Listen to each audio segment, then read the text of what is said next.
A paixão de Cristo é o relato bíblico da morte de Jesus Cristo, que é considerado pelos cristãos como o Filho de Deus e o Salvador da humanidade.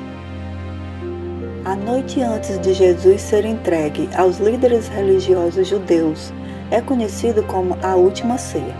Nessa ocasião, Jesus reuniu-se com seus discípulos para celebrar a Páscoa judaica, uma das principais festas religiosas do calendário judaico. Durante a refeição, Jesus instituiu a Eucaristia, pedindo que seus discípulos compartilhassem do pão e do vinho como um símbolo de sua morte eminente.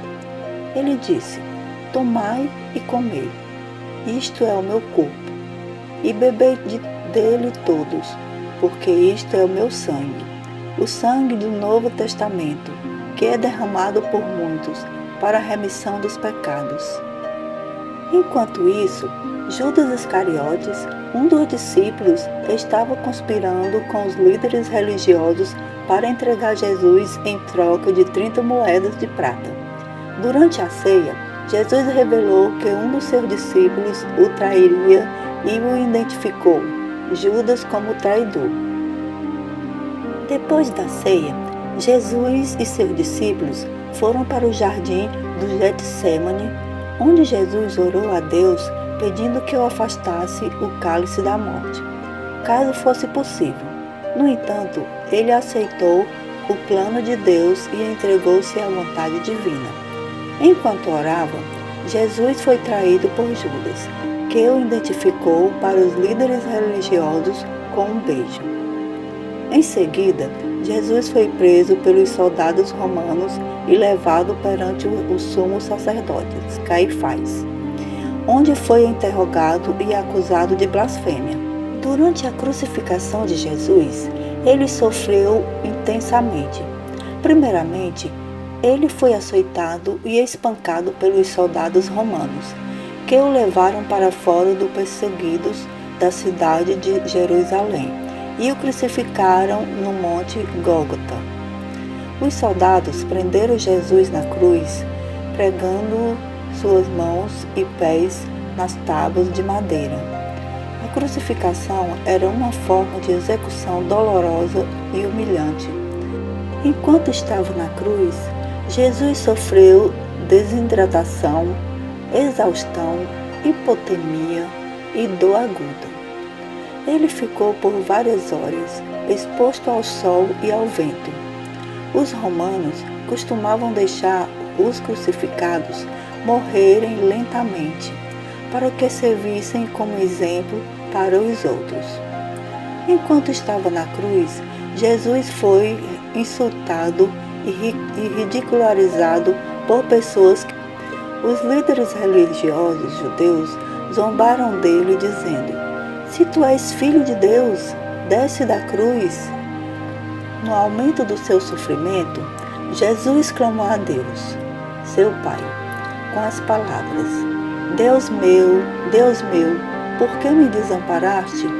Essa frase é vista como a expressão da dor e do sofrimento de Jesus, mas também como uma demonstração de sua confiança em Deus, mesmo nos momentos mais difíceis. Lá, ele fica pregado na cruz por várias horas, sofrendo intensamente. Antes de morrer, Jesus clama a Deus, seu Pai, e diz as palavras que ficaram conhecidas como 7 últimas palavras. Pai, perdoa-lhes, porque não sabem o que fazem. Lucas 23:34. Em verdade te digo que hoje estarás comigo no paraíso. Lucas 23:43. Mulher, eis aí o teu filho. João 19:26. Eis aí a tua mãe. João 19:27.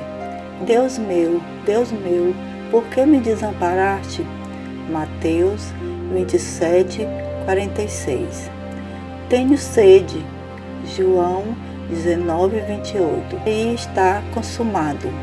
João 19:30. Finalmente, após várias horas na cruz, Jesus morreu.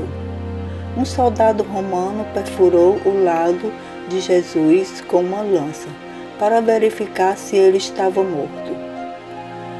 Após a morte de Jesus, seu corpo é retirado da cruz por José de Arimateia e Nicodemos, que o enterraram em um sepulcro novo.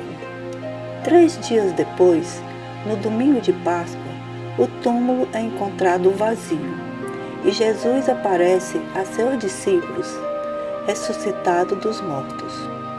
A ressurreição de Jesus é a pedra angular da fé cristã, que afirma que ele é o Filho de Deus e o Salvador da humanidade, e que sua morte e ressurreição são a base da salvação da vida eterna. A crucificação de Jesus é vista pelos cristãos como um supremo sabor de amor e redenção, que permitia que a humanidade fosse reconciliada com Deus. Para aqueles que buscam conforto e fé na história da paixão de Cristo, é importante lembrar que, assim como Jesus sofreu e morreu por amor à humanidade, também podemos encontrar conforto e esperança no amor e na felicidade de Deus. É importante confiar em Deus e buscar sua presença por meio da oração, da leitura da Bíblia e da comunhão uns com os outros. Além disso, devemos seguir o exemplo de Jesus e buscar viver uma vida de amor, de compaixão e serviço ao próximo. Meus amados, eu sei que muitas vezes é difícil a gente pregar a palavra amor ao próximo, porque amar ao próximo não é fácil. Jesus era santo, Jesus era Deus, mas ele também teve os sentimentos humanos. Só que ele não teve o pecado em si. E nós somos pecadores. E muitas vezes é difícil quando você confia em uma pessoa e você sente que é traído por ela. Tudo isso não é fácil a gente amar ao próximo quando se trata de traição e de vinganças. Porém, quando nós não podemos mudar as pessoas, deixem elas viverem suas vidas e nós vivemos a nossa, tentando fazer o melhor que a gente pode. Porque quando Jesus voltar, ele vai realmente prestar conta com todos aqueles que não souberam viver na graça dele e fazer o que ele pediu. Todos nós estamos prestes a pagar pelo que nós fazemos. E assim estou terminando mais uma história com muito carinho e um pouco apreensiva por imaginar o sofrimento de Cristo. Porém, sabemos que este sofrimento dele foi a nossa única salvação. Eu agradeço vocês por estar até o final e até a próxima. Um abraço, meus amados.